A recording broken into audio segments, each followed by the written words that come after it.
Good afternoon, everybody. We'll now head for the last session of today's summit, that is Geo-Strategic Security and Stakeholder Perspective.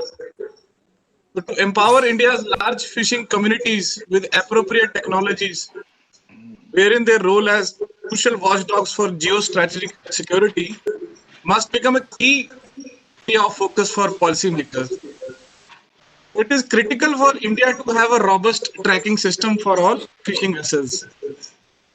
Discuss all of this in this session, we have with us Lieutenant General PJS Pannu, former Deputy Chief of Integrated Defense Staff, Dr. Balakrishnan Nair, Director, Indian National Center for Ocean Information Services, Mr. Ramacharya, he is Director of Fisheries Department, and Mr. Vikas Sharma, Chief Managing Director at Center for Strategy and Leadership. I welcome you all. Thank you for taking out your precious time for this exceptionally important summit. Now I would request Mr. Vikas Sharma to take on from here and share his opening remarks. Thank you, Ujjwal. First and foremost, I would like to appreciate the efforts of your team, UNI, MAFCOM, for organizing such a flawless and well-curated event. And I got a chance to basically just had a glimpse of the previous sessions. So certainly, I must say that was indeed, I mean, the discussion was very much in depth, and I think the come out will be certainly very helpful.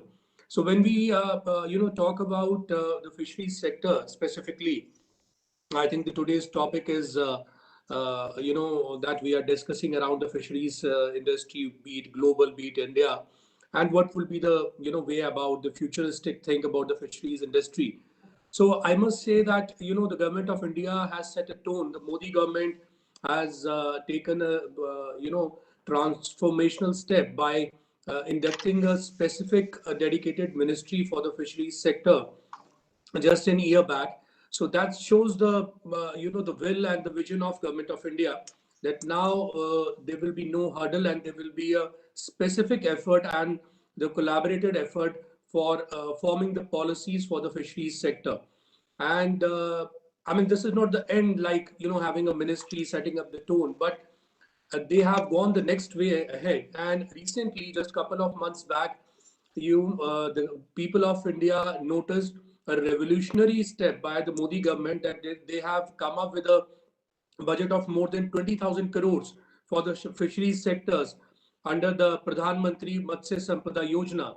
So that is certainly a welcome step by the fisheries industry. And that this is one of the promising sector of our country, and it is providing jobs to more than 1.4 million people in the coastal areas. And this is certainly one of the, when we talk about the economic growth of the country, that is certainly very important, that one should, I mean, the government should concentrate on the fisheries sector, and that will certainly open up more economic opportunities for the country. So I think that this is quite important, but that is for sure, that's the one thing, like, there are opportunities, there are avenues that we should focus on. That could be one area which will actually take India's growth to the next level. But yes, there are certainly lot many things, because that whenever we are entering to the new area, we are framing policies, and India being a democratic country, then for sure, and that India, that every 100 kilometers we change the language, the geographical situations are there, every state is different, the weather perspective is different. So for sure that we have to keep all such things in mind while framing the policies, and also keep the resources available, because India is mix of rural and urban. So I think that will be pretty useful. And as we are concentrating, the today's the theme of this session is strategic security and stakeholders perspective, geostrategic security. So that I think that it's a great panel to discuss on this strategy, that we have the speakers who are having experiences of the relevant field. So I think I must start from General Pannu, right?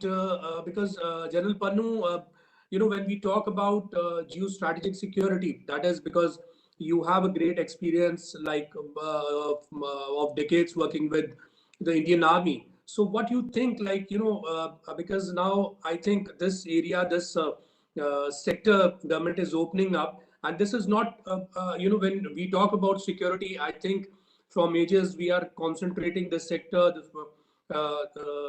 only about the security perspective. But now it is open for the economic activities also. Government is focusing up, having a new ministry, new policy. So what is your take on that? Like how we can actually integrate both things, the security angle and the economic angle? Thank you, Mr. Vikas. I must also thank MAVCOM and UNI for giving me an opportunity to speak at a very, very important event as also an aspect of security where we talk about blue economy of our nation. I think India being a peninsula with over 7,000 kilometers of coastline, we also have our own island territories. We have our land borders, of course, which are sensitive, about 15,000 plus kilometers of land borders where the militaries are actually deployed eyeball to eyeball. But when we look at our coastal areas, we think the enemy is not there in front of us. We don't have eyeball to eyeball contact, and therefore it gives us a false sense of security. We are secure from the seafront. In fact, about 10 days back, I wrote an article in Indian Express and I spoke about our seafront fears. The moment you look at our coastline as a frontier and you look at the history, then you realize that it is not only the economy of the country which is important, but you have to grow with security and they are intertwined. As a result, I will go back to my personal experience. In the May 1997, I was asked to carry out a study on the coastal defense. And I realized, in fact, it was not 1997, it was 1998. The background given to me was that in the year 1993, there were Bombay blasts, bomb blasts, where 257 Indians had lost their lives and about 14,000 had got injured. And the study revealed that lost these lives because the attack actually came from unsuspecting elements from the sea. When I did a study on this, I realized that our coastal and creek areas where our fishermen go out are earning the daily bread by fishing into very, very difficult circumstances. They are alone, small groups, small boats. They go into areas they don't even know that they have crossed the borders with Pakistan. The creek dispute, our international maritime boundary with Pakistan is not settled. And we also know that Pakistan unilaterally, and now I'm told got the approval that they have extended the EEZ along the maritime boundary to 300 nautical miles and not to 100 nautical miles. So that takes you to about 700 kilometers of length of the international maritime boundary with Pakistan. I have commanded troops who belong to Koli community of Maharashtra and Goa. And when I see these people, they are seafaring people, but extremely simple. They don't want anything. They can do with very little. As a result, the traditional fishers go without asking for anything, without any backup. They just go and pick up whatever they get. In how far they go, they don't know. When they're going to come back, they do not know. Whether they're going to be safe or not, they have no idea. Their families are so used to their leaving and coming back maybe after a week or maybe after, say, 20 days, they have no idea. It's only once the Koli community, the boy or the husband or the father shows up, only the family knows that, yes, he's come back safe. Many of them do not come back. Many fishermen have actually spent years in Pakistani jails. And we do not know when they are in Pakistan jails, who are they meeting? who are the other people who are in jail, and when they are released, what is the deal that they have been asked to make. As a result, 15 years later, when I talk about 1993 bomb blasts, 15 years later, after my study had been completed and submitted, it was in 1999 I was submitted the study. Immediately after that, Kargil happened. And I was saying exactly how the intelligence of a country does not allow us to understand who are the ones who are against us and who are our friends. As a result, I found that number of fishermen who were being suspected, and in 2008, when we talk about 2611, this is exactly how it happened. That they get into a boat, they come into our hinterland through our coastline, and then they attack, and nobody knows from where they came. It is only an investigation which reveals. So between 1993 and 2008, even when we had done a study, we could not stop Bombay attacks. We do not have the technology, or if we have the technology, we do not understand the technology. And today, when we are talking about the Prime Minister looking into this area and having a fund of 20,000 crores, there is a technology available with us. Pakistan is getting more belligerent along with China. In fact, as we speak, I read about Chinese have laid a keel for a vessel of 10,000 tons, which is going to be used for the intelligent fishing, which is intelligent large-scale farming vessel. They have laid a keel, and this fish is going to be commissioned in March 2022. The Chinese are going to have 50 of such massive, intelligent, large-scale farm vessels. And they are going to actually not only remain in the Indian Ocean, but also in areas which are Atlantic and Pacific Ocean. And they are going to start doing activity with huge amount of ability of fishing and supporting vessels, which will float around in these areas. And the sea fish is going to be processed at sea and then put in containers and brought back. I was also talking to the ex-naval chief of ours, and they're running a project called Sagarmala, which talks about improvement of port facilities. And I told them, why don't you look at the fisherman's life, and why don't you have e-marketing concept in which we have floating markets? And when I was talking about it, in fact, I was talking about it about last month, and he said it's a great idea. I think we can look at Project Sagarmala to look at the e-market for the fishermen as well. But I realized that the Chinese have already laid a keel of 10,000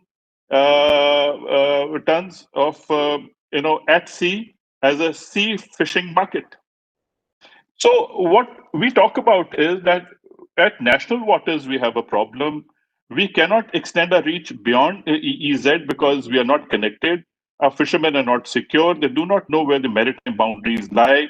Pakistan is all the time trying to get into these areas, wind up our, round up our fishermen and take them and possibly use them. Most of them remain a suspect. So when you look at the blue economy and the sea as a frontier, you find that our nation has to pay adequate attention to the security of seas, as also we should not allow anybody else to poach in our areas if we do not have the reach, if we do not have two-way communication which is ubiquitous, which is not restricted to only so many nautical miles, but it goes beyond the EEZ.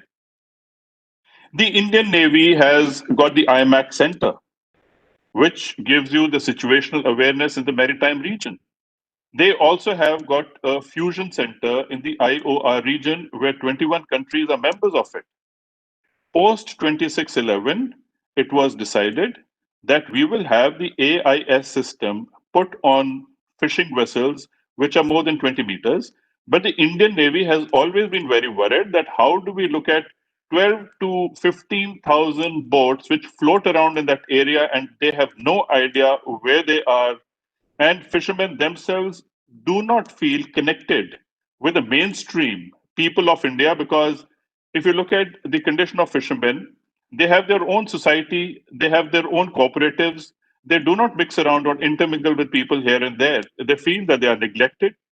And at frontier, you cannot have people who are not integrated into the mainstream. I think the technology is extremely important to be supportive of them so that we actually integrate these people, because people here in our parlance of discussion are not only living on land, our people are actually living beyond land, not only at 200 nautical miles because they go for sea exploration, but they can even go beyond because nobody can stop them.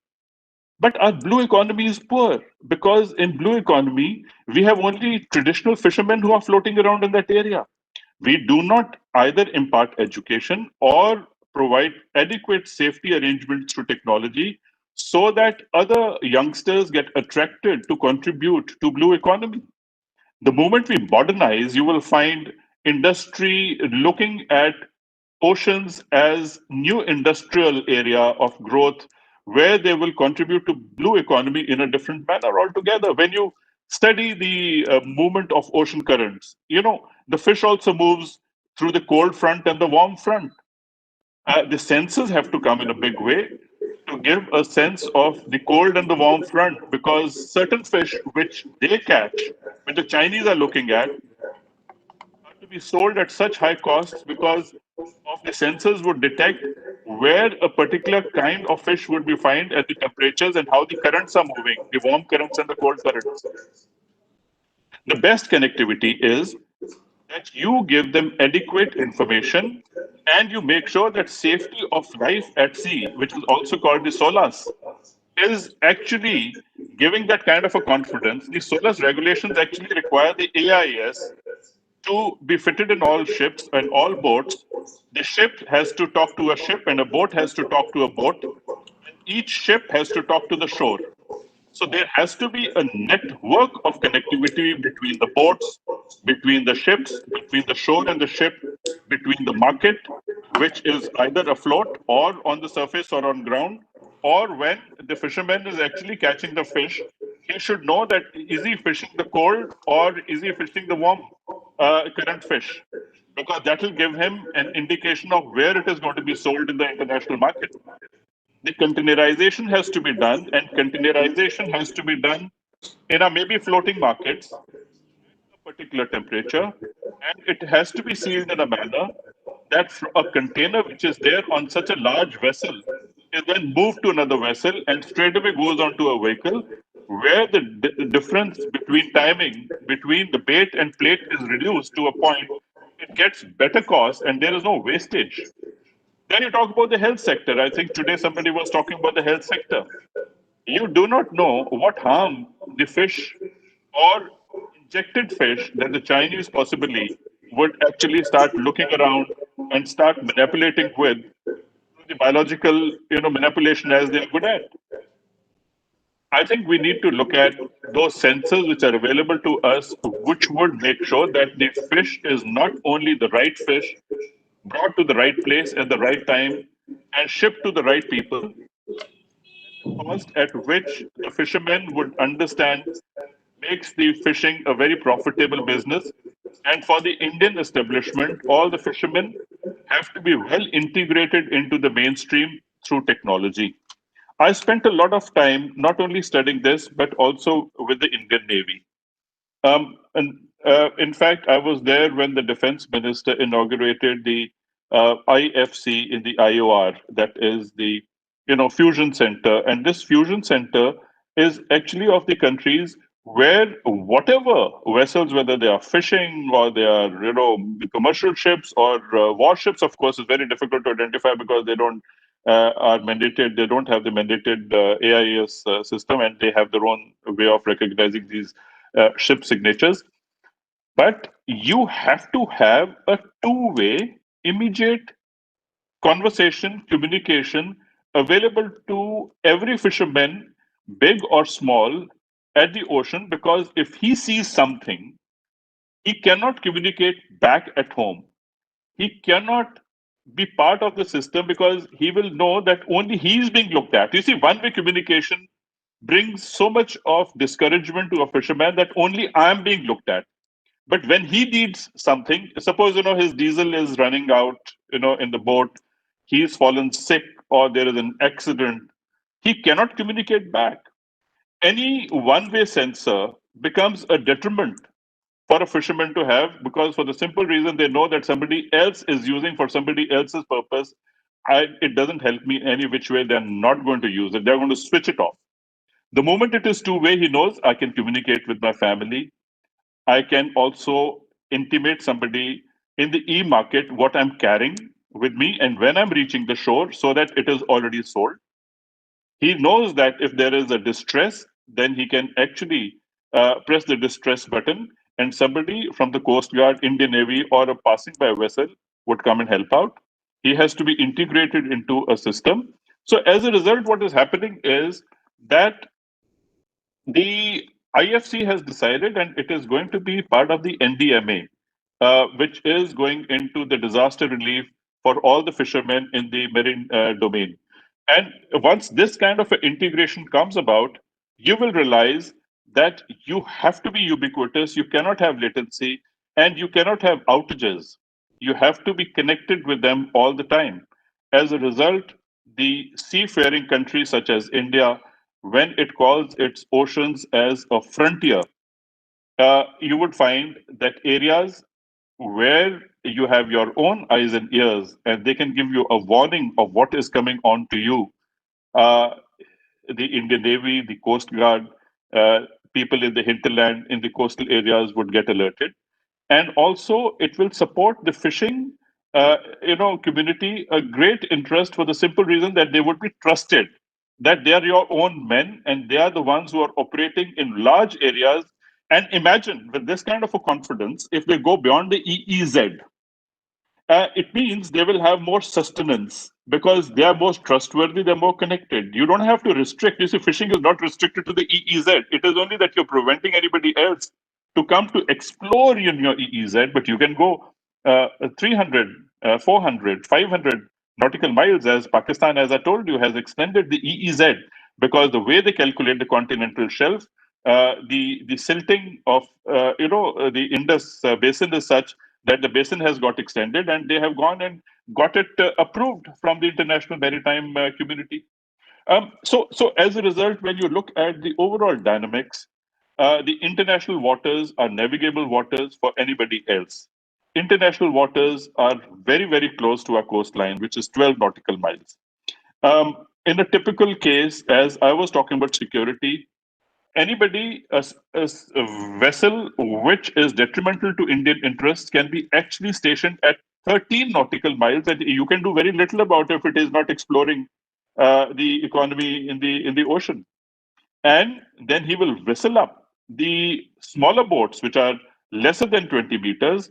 And lesser than 20 meters boats are the ones then you transfer the cargo or the nefarious stuff or the terrorist or arms and ammunition into it. And these 20-meter vessels then will take only 1 hour or at most 90 minutes to come into the coastal areas. So every element, every boat, smaller or bigger, has to be tracked and has to be put in the IEAS system.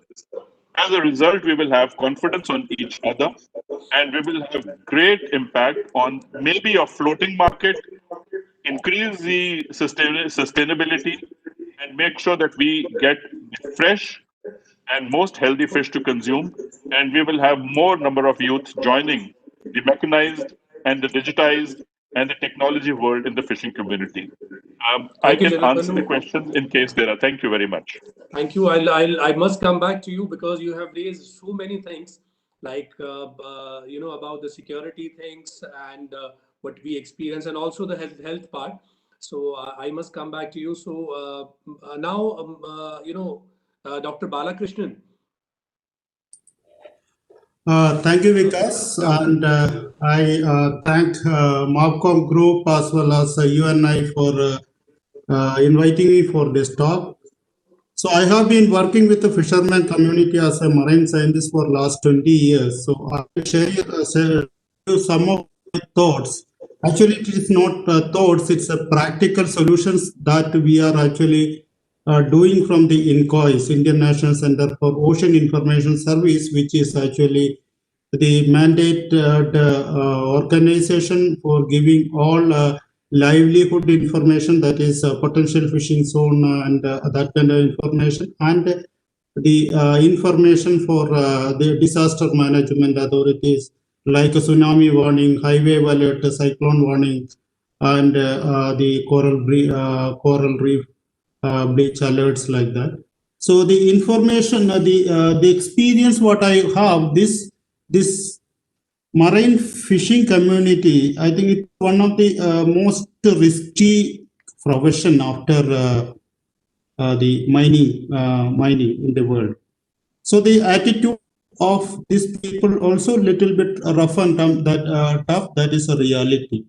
So the way when we want to make this community as a watchdog for the Indian maritime security and the national security, the approach we have to take is slightly different. What I feel, because I am also associated with many programs, and also we are actually working closely with the Ministry of Fishery, Department of Fisheries for Pradhana Mantri Matsya Sampada Yojana.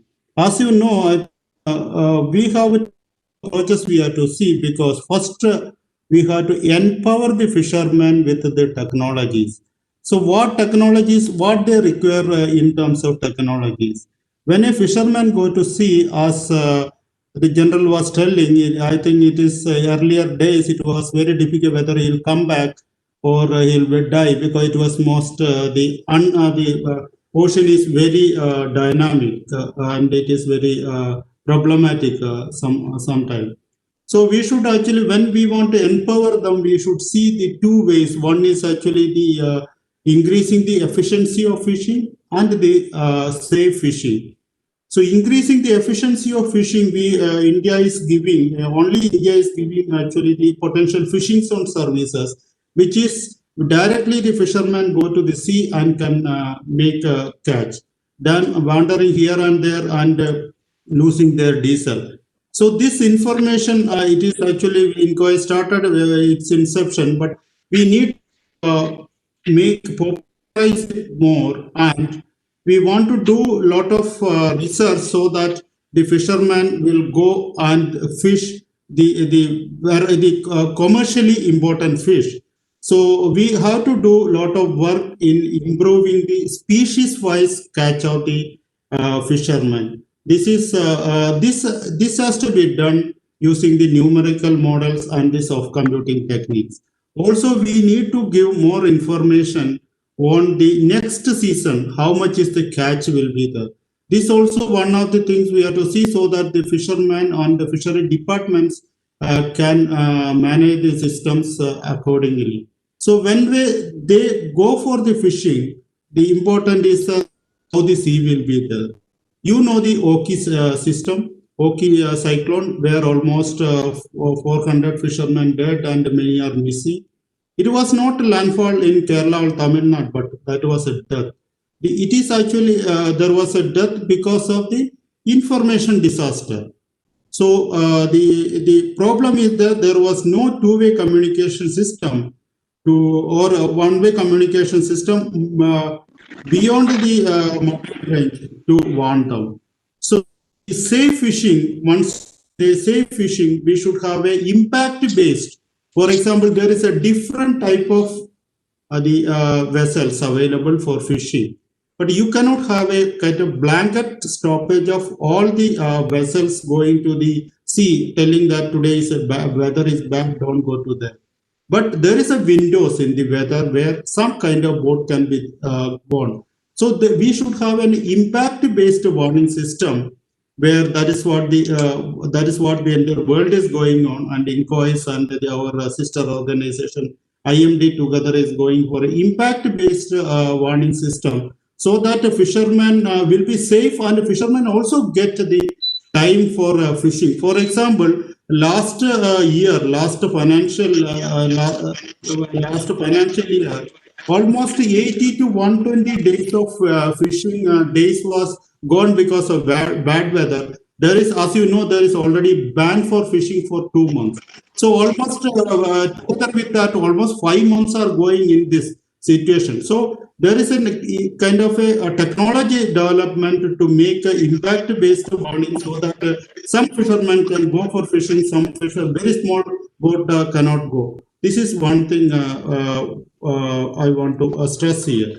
The third thing is actually the information dissemination directly to the sea. You know that our mobile ranges are only 10 kilometer. Afterwards, the fishermen goes, because fishermen goes multi-day fishing. They will go for almost 1 week, 2 days to 1 week. So for them, there will be kind of a gadget or the satellite-based communication systems where they can warn about this information, the disaster hazards, or also they can we should tell about where they have to go and fish. Actually, it is based upon many characters, because we identify from the satellite data where the cold core eddies, warm core eddies, or thermal fronts. These are the fishing grounds. So this information should be directly passed to the fishermen. For that, I think INCOIS and the ISRO, we have developed two systems. The problem is that marine communication systems are available, but it's not affordable for fishermen. So we designed a system called Gemini, that is enabled mariners instrument for navigation and information, where the whatever the information I was telling, that where the fish will be available, how the sea state will be there, whether you should go for fishing or come back, or that kind of information will be available through this gadget, and the fishermen can safely go directly there and can fish. This is we are working with the Pradhan Mantri Matsya Sampada Yojana, with the Fishery Department of Fisheries, to we already developed, and it is inaugurated by Honorable Minister Dr. Harshavardhan. We are going to popularize to the fishermen with after the help from the Department of Fisheries. So and like that, the NAVIC system also available. The Major General was telling, there is a problem is that the two-way system. So we now, what the thing is that we should have a two-way, dedicated two-way system. Once we have a dedicated system, the fishermen can actually communicate to the sea, to the shore, and can ensure their safety. So we are also trying to integrate a kind of a MSS-based system to Gemini system. First with a DAT system, so that the fishermen in distress actually can communicate to the Coast Guard or INCOIS or that kind of things. Then with that, afterwards, we should have a MSS system so that the voice and the data can be communicated. So this is this system is actually in the development stage, but already the Gemini system, it is already developed. We are going to give for the fishermen, and it is a very as I told, the marine communication and these systems are very to make it more cost effective. A lot of startup companies are working with the INCOIS to make it very user friendly, and it's cost effective. Around now, our system can be available for 4,000 to 6,000 rupees. I think once you make it two-way communication, it will slightly increase. So this is the way we are doing. And most important is, see, you have this the information of all for productive fishing and safe fishing. But the thing is that what happens when there is a kind of some distress happen in the sea? There is a called a search and rescue aspect also coming into that. So INCOIS is also working with Coast Guard to make a system to search a person if they are the fisherman or anybody is lost in the sea. So this also we want to incorporate with the this kind of and give as a package to the fishermen. Even the startups companies are also coming with, they can commercialize these services. So ultimately what I feel is, if you empower the fishermen like this, where you have a gadget going and all information is available to them, and then you can track that kind of system. You can track same way with if your Google is on, Google Map is on, you can track anybody. So we should actually go this kind of approach to make the fishermen as our watchdog for the national security. The approach where you can AIS system can be imposed, but as I told, when the fishermen have some kind of resistance, when they say that you have to always track, but this change, the tracking change should slowly come by giving more confidence to them, the government and the missionaries with them for both for improving their livelihood and also safeguarding their life. So my last point is empower with them all the technologies.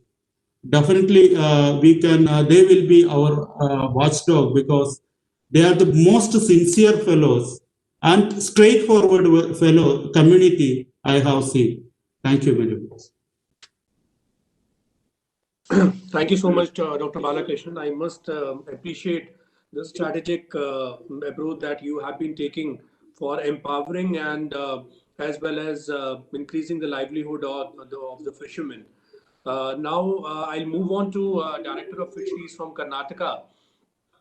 Sir, can I please have your take on the subject of today's theme? Sir, good afternoon, sir. Am I audible, sir? You're very much audible, please. Sir, I'm very much thankful to the organizers for having given a platform wherein I can share my personal experience using a different apparatus is being used in marine boats.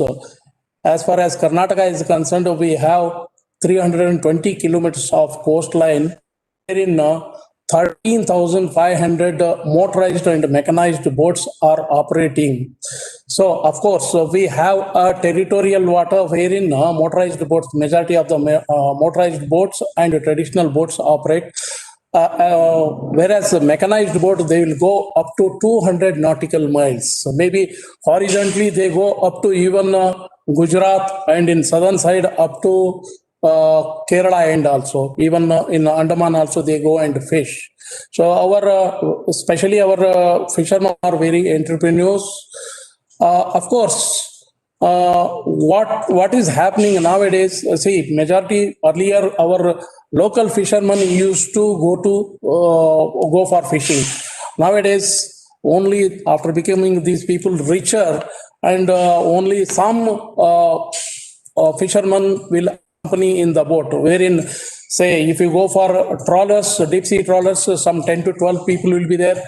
As far as the rings in what we call in Karnataka, it is the purseaners, wherein 20 to 25 people are accompanied.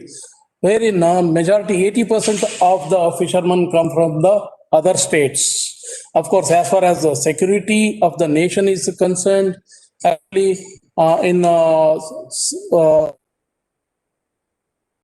step earlier biometric card were to be issued, but now after we have some problem issuing biometric cards also, because earlier during I think 2010-11 the biometric cards which were issued was not to the fish goers, that is one who goes to the sea. See, everybody got those biometric cards. So now in the council it has been decided that they should go for a QR coded Aadhaar card to have security. As you know that fishermen are ears and eyes of our national security.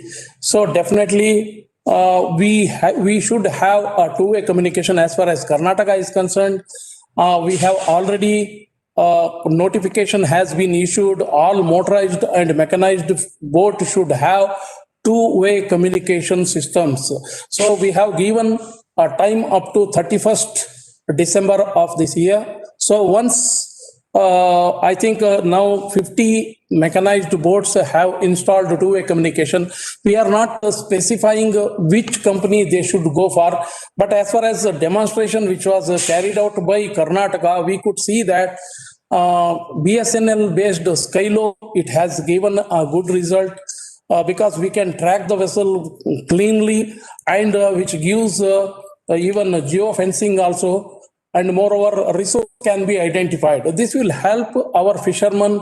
So far, earlier, our Lieutenant General, he was telling about the e-marketing and other things. Once we have these things on board, so that our fisherman, the owner of that fisherman will come to know how much fish has been caught and where he can go and for the selling and other things, and e-market. As you know that PMMSY has given a lot of scope for even forward linkages also. Once post-harvest facilities have been, we can utilize under these schemes also, wherein our economy definitely it will increase. As far as Karnataka is concerned, our resource are estimated up to 6 lakh metric ton, wherein now over a period of 4 to 5 years, we are still there up to 4 lakhs ton. Maybe this year it is reduced because of this pandemic, because 6 months they did not go for fishing and other reasons. But anyway, in coming year, I feel that every motorized and mechanized fishing vessels should have this two-way communication system. Let it be ISRO-based or BSNL-based, that Skylo, because we tried with ISRO-based that come with Navic also, but we could not get a proper result. Whereas this Skylo, it gave, because sitting at Bangalore, I can see total number of boats which are moving live. So that is really advantageous for both security reason and safety of the fishermen also. So recently we had an encounter with some fishing vessels which were capsized, but the fishermen were rescued just because they installed this Skylo. So thank God to these new vessel tracking systems which are being developed. I feel that every fisherman should have these fishing vessels should have this two-way communication, so that we can go for sustainable fisheries also, because as you know that other he was telling that around 150 to 200 days we can go for fishing. Other days we'll be having some other problems. So we can think of even sustainable and responsible fisheries also. See, once we reach that level, we can say that in some other countries they are being followed. See, once you catch per vessels, you should fix the total catch, so that once he reaches, he should not be allowed.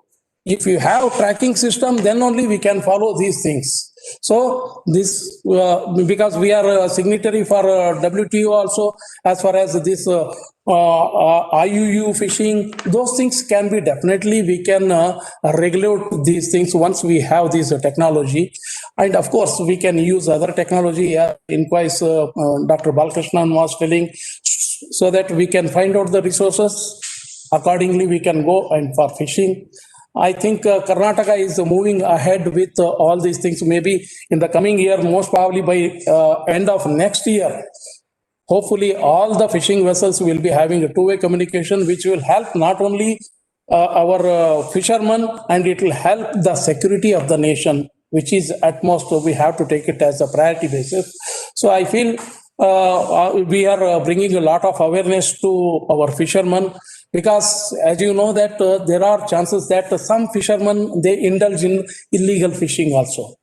So they will go to some other's area, territorial area. So if you track those fishing vessels, they are afraid. Just because of that, they are thinking we should not use these tracking vessels and all. But we are bringing awareness, because life is more precious than other things. You can money later also if you have life. So that's what we are bringing awareness as far as Karnataka is concerned. Hopefully we will have all the vessels fitted with two-way communication.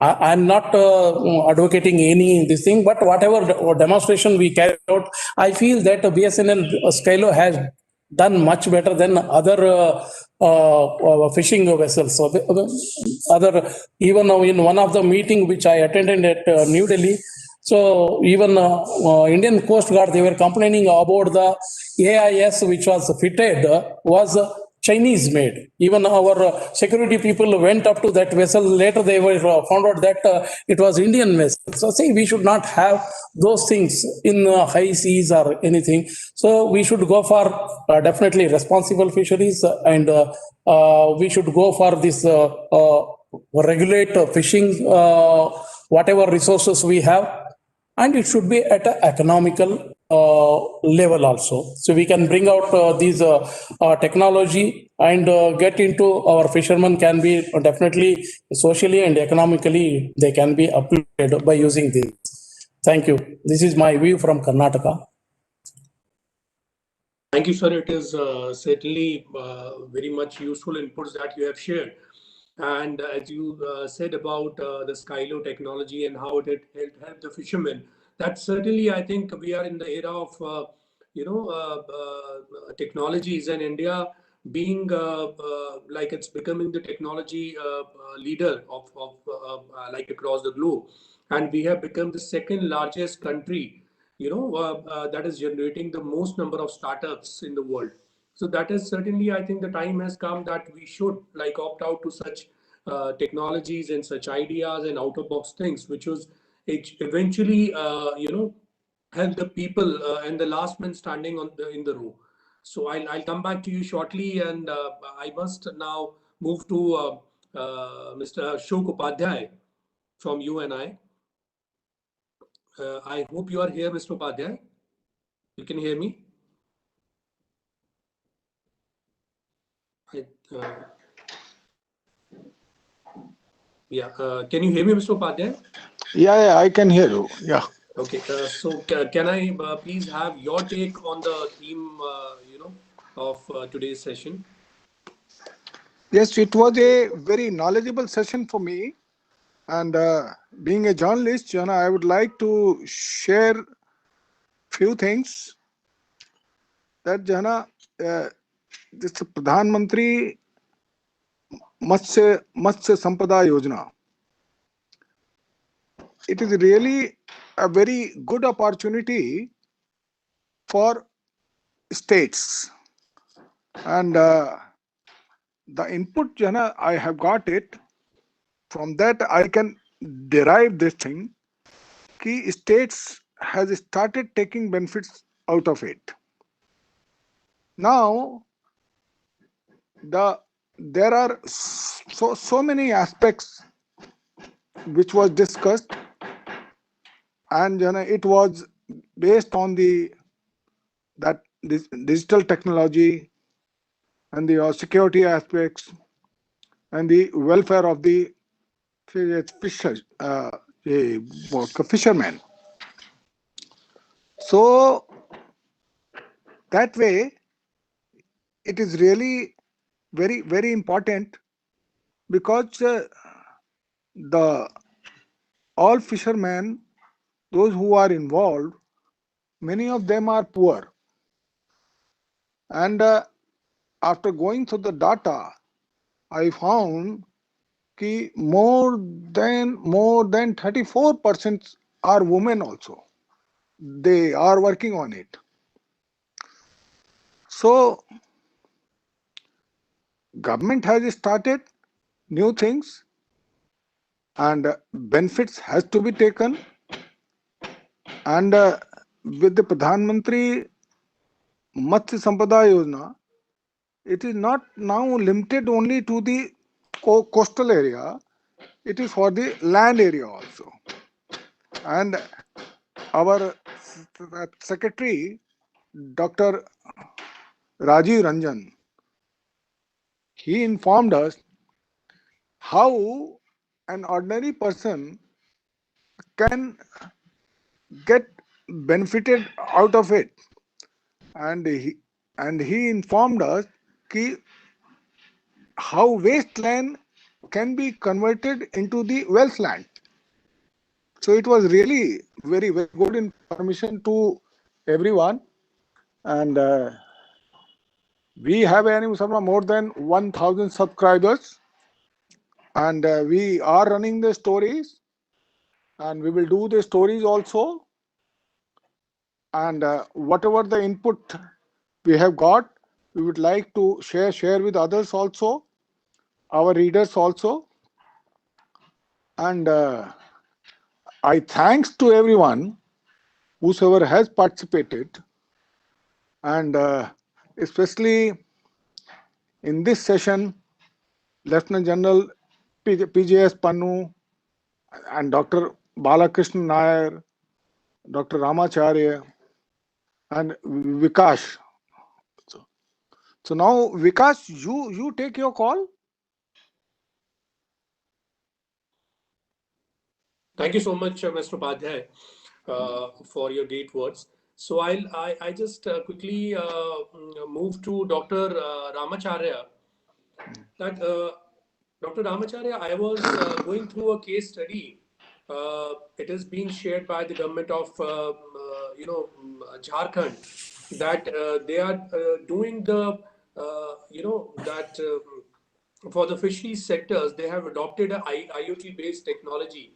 With the help of that, they were actually facing the problem of that losing the fishes, they are dying, they are not able to procure it in a proper way. But by the using one available IoT technology, so they are able to save 50% life of the fishes, and that is in the span of less than 3 months.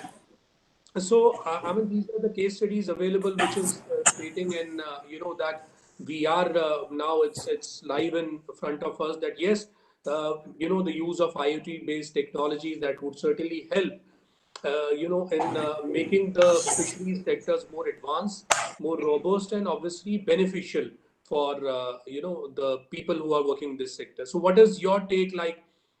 How we should go and adopt IoT technologies, and what is the importance of IoT technologies in that. And also I want to have you share that how IoT technologies will be helpful when that comes to the security things. Yeah, sure. I would like to tell regarding the PMMSY scheme. In and around Bangalore, we have RS system and bioflok system. There, majority of the youths are interested. The person who have graduated engineering, they are interested in our field. As you said, we can go for some of the technology using that.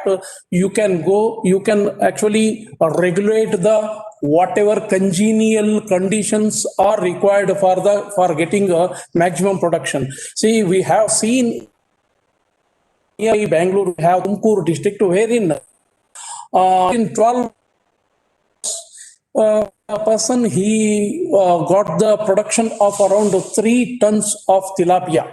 That is gift tilapia, what we call. See, it's not a jail. Usually we get it in acres of land. See, which can be brought to just 60 square meter. He is getting so much. Just controlling the temperature and other things, and dissolved oxygen based technology, so that we can have lot of intervention of this digitized whatever factors we have that can be definitely adopted in aquaculture to get maximum production. So that it is in a confined area, definitely we can go for that. This year, definitely we are going for some of the technologies which are being used. So only I can come forward once it is successful. Definitely we are going for it as far as Karnataka is concerned. Thank you, Dr. Ramacharya. I must appreciate that. Dr. Balakrishnan, just a quick question from you.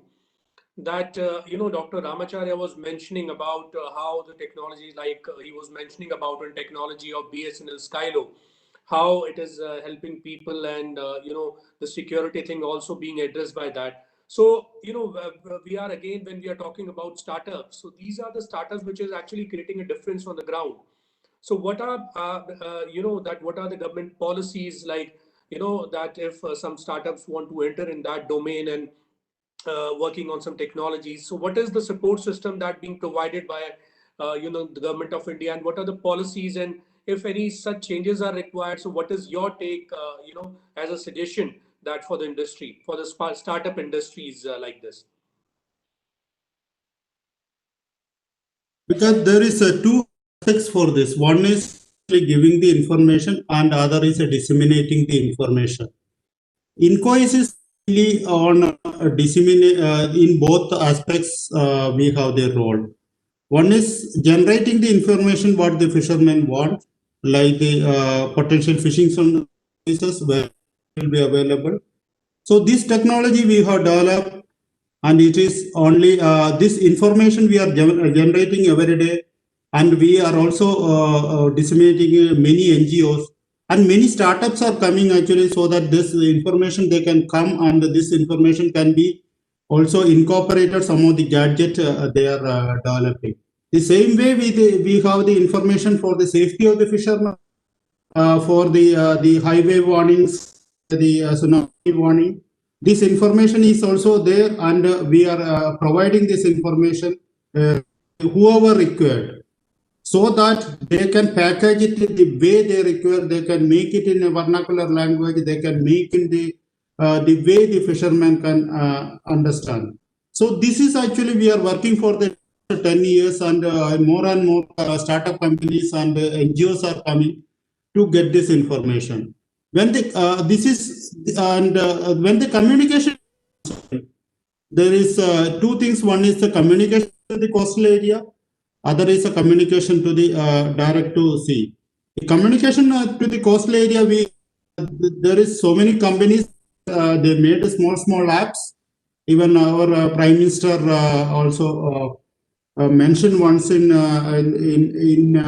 his Man Ki Baat program, where this is daily going to some app. It is picking from the inquiry server, and they are disseminating it.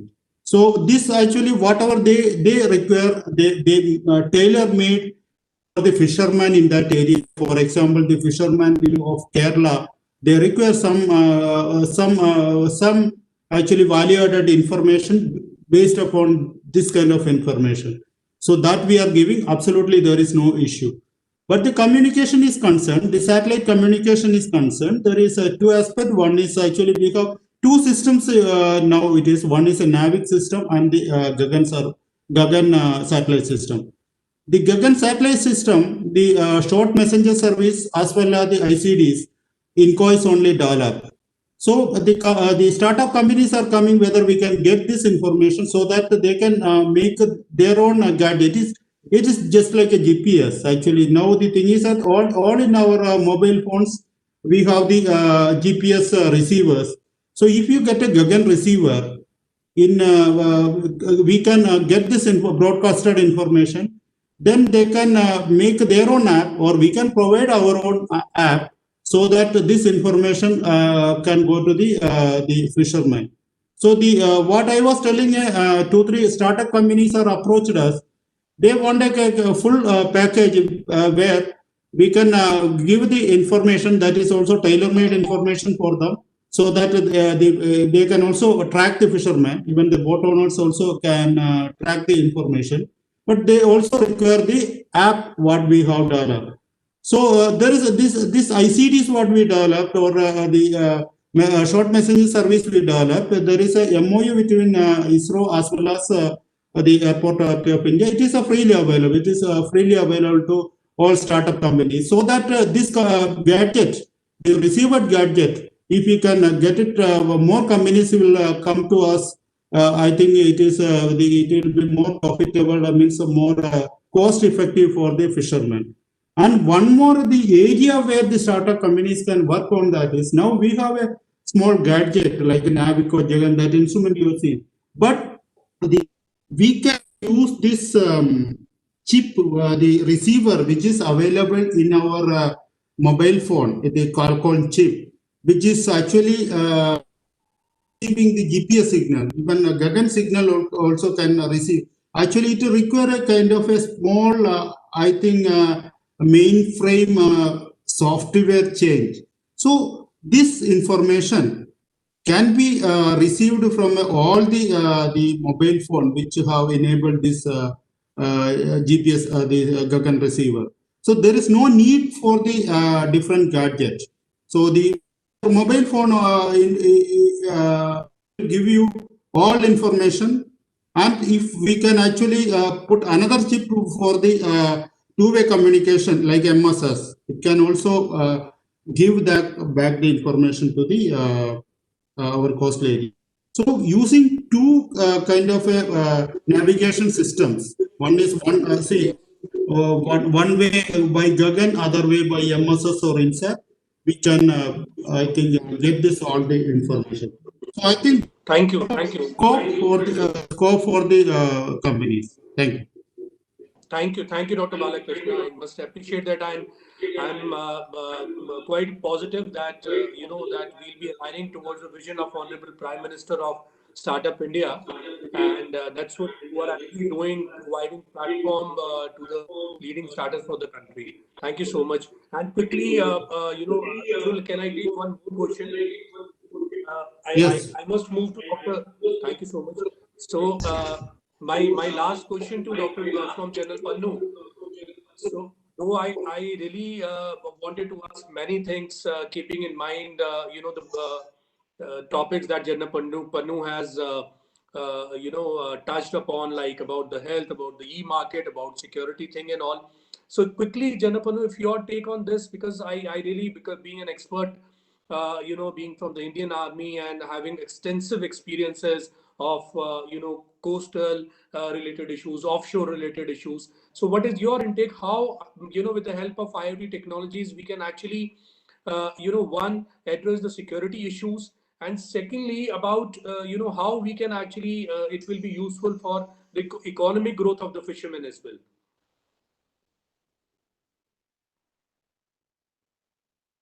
Your mic is off, General Panu. Your mic is off. Yes, please. Okay, Now, sorry for that. Thank you, Mr. Vikas. I was listening to various technologies which are available, and I was also listening to the Skylo system available. It seems that, just because we are talking about number of different technologies, my mind goes back to how we have evolved over a period of time. I remember about 20, 25 years back, I used to hold a GPS in my hand. In 94, I was in Mozambique and I had a GPS in my Nissan Patrol, that is a car which was costing $30,000, which only gave me a waypoint to reach a spot. Over a period of time, the GPS garment became smaller and smaller. And today we don't even know what is GPS, because GPS is part and parcel of our gadget, which is a mobile system. When we have different systems available to us and we continue to talk about legacy, old, separate systems, then we are losing the advantage of technology, which has actually made it possible over satellite to get all the solutions into one gadget. And we were talking about the Skylo system, that is the BSNL, which is launching. I think it is a wholesome solution for everything. But when we talk about the wholesome solution, it is narrowband, IoT, 5G, everything ubiquitous. It can run platforms, it can add sensors to it. It has no limitation to range. It is cheap. Everything is there. But what we are trying to do is we are just trying to say this is also there, this is also but they're not comparable. So if I say yes, you have a mobile system, it is loaded in your cell phone, but ये भी ले लो, ये Garmin है, ये आपको सिर्फ direction दिखाता था, they're not comparable. This cannot transfer data, this cannot process data, this cannot analyze data, this cannot interface, it cannot be used for security. It cannot be interfaced with Navy, Coast Guard, fishing community, market. So what I'm saying is that when we are already 10 years ahead in technology, we have a problem. In the armed forces also, we've done such mistakes because the technology is not forthcoming from anywhere in the world. Today that we are sitting on advanced technology, why should we be going back to the legacy technologies and start talking about it? Why are we actually confusing that you go for something which is outdated or something which is going to be outdated, make people spend money on that, and at the end of it something more will come, and you will find the 5G of the Chinese, which actually was so beautifully planned with COVID that COVID has pushed everybody to homes. Otherwise, we would be sitting in our own one room and talking about it. The fact is that we have been pushed to work from home. We are completely on digital platforms, and that is what COVID has done to us. And the moment it was ready, here is a 5G, please take it and please start communicating with each other and we will run platforms. You cannot go back in technology, which is going to really harm the security of our country. We have to go forward. Otherwise, all the vacant space is going to be occupied by somebody who's ahead in technology. So my only concern is that when you invest in technology, it's got a huge amount of financial and security implication. Let's not look back into certain systems which are neither going to be good for economy nor good for security. But for the reasons because we have them, we continue to keep talking about option A, option B, option C. Let's do a correct analysis of it, and we would know what we need for ourselves. We actually need something which we already have got. And in fact, I was on the television when this happened. We were talking about the 5G of the Chinese because we were talking about what is happening to Ladakh, and we were talking about technology based warfare. And by then the 5G IoT over satellite, got launched. And I said, listen, I was talking about it, and it has got launched the next day.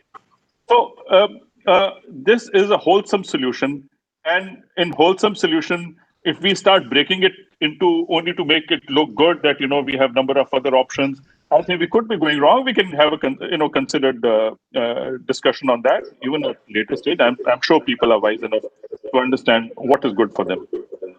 Thank you so much, Anapanu. So, as we have concluded all the times we had, so thank you so much, everyone, for the timing. And it's indeed a great session. And given the experience of all the participants, I believe that it will certainly help in making the right strategy for the fisheries sectors. And before we conclude, I would like to request Mr. Ashok Upadhyay to please give the vote of thanks. Thank you so much.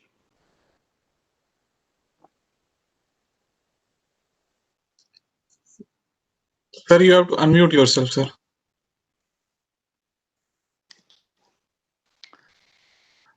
I am really very, very glad to everyone. And in this entire session, right from the beginning, we have associated with the real problem and the development of the entire fishery industries. And out of that, all these conversations, we believe we have got so many information which can be translated into the informative news stories. And in future also, today also, we are running a story, and in future also, we will make more exclusive story out of it. And I especially thanks to everyone. And we hope in future also, we will also organize such functions, and you all will join with us. And I again thanks to you all, sincere thanks to everyone. Thank you so much.